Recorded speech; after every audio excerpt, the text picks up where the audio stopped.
jangan lupa subscribe.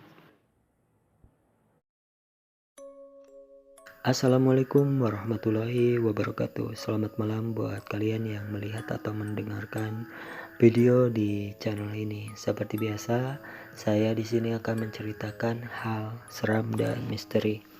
Dan untuk cerita malam hari ini, melihat pocong. Pernah gak kamu mengalami kejadian nyata melihat yang namanya penampakan makhluk halus tepat di hadapan kamu dengan mata telanjang?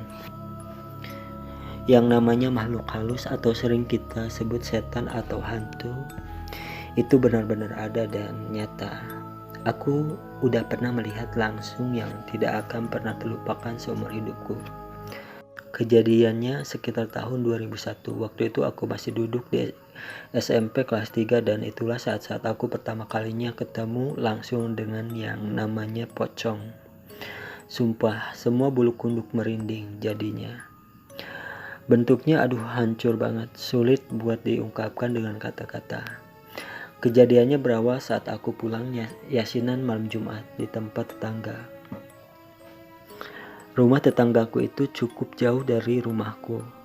Maklum, saat itu aku masih tinggal di kampung tempatku lahir. Pada saat di kampung yang namanya penerangan alias listrik PLN masih tergolong langka, belum seluruhnya menerangi kampung. Celakanya di daerah tetanggaku itu penerangan belum terjangkau. Setelah selesai yasinan malam Jumat, aku pun pulang sekitar jam 10 malam lewat. Waktu pulang aku hanya berdua saja dengan tetangga sebelah rumah. Dalam perjalanan pulang, kami harus melewati hutan karet dan semak belukar yang sudah lama gak terawat. Kebayangkan gimana seram dan sunyinya tempat itu. Saat kami melewati persimpangan 4 arah, kami berdua melihat sesosok bayangan putih berjalan pelan. Kami kira dia salah satu tetangga dekat rumah. Lalu tanpa rasa takut, kami coba untuk menghampirinya. Namun saat kami coba dekat, gerak jalannya malah semakin cepat. Kami pun heran dan berusaha mengejarnya. Namun setelah agak lama kami mengejar, tiba-tiba dia menghilang, entah kemana. Kami berusaha mencarinya. Di pikiran kami, mungkin dia coba bercanda dengan kami. Karena para tetangga kami memang pada suka bercanda. Namun tanpa disadari, pencarian kami itu telah jauh dari jalan arah pulang ke rumah. Hingga tahu-tahu kami sudah semakin dalam memasuki hutan karet. Dalam keadaan gelap di hutan, tepat di depan mata kami berdua tiba-tiba muncul sesosok bayangan putih yang kami kejar tadi. Alangkah terkejutnya saat dia mendekati kami dengan cara berjalan yang loncat-loncat. Kami sangat ketakutan sekali sampai semua anggota tubuh tidak bisa digerakkan. Di dalam hati aku terus membacakan ayat-ayat suci hingga semua asma-asma Allah pun aku baca. Namun tetap saja tubuhku tidak bisa digerakkan. Pandangan mataku hanya tertuju pada bayangan putih itu.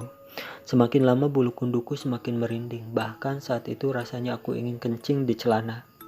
Aku melihat sesosok bayangan putih itu, bentuk mukanya sangat seram. Dia semakin mendekatiku dan ketakutanku semakin menjadi-jadi. Aku terus berdoa di dalam hati. Entah mungkin memang keajaiban Sang Pencipta.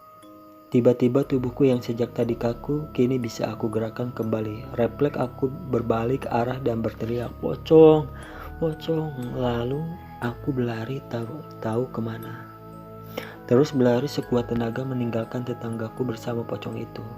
Namun sialnya pocong itu malah terus saja mengikutiku. Sambil berdoa di dalam hati, aku terus berlari hingga semua tubuhku lecet-lecet terkena semak-semak hutan. Namun saat aku sedang berlari dengan kencangnya, tiba-tiba dari semak belukar di depanku muncul sosok bayangan hitam dan menangkap tubuhku. Ternyata dia tetangga di sekitar rumahku yang mendengar jeritan kerasku tadi. Dengan perasaan takut bercampur senang, aku pun memeluk erat tubuh tetanggaku itu.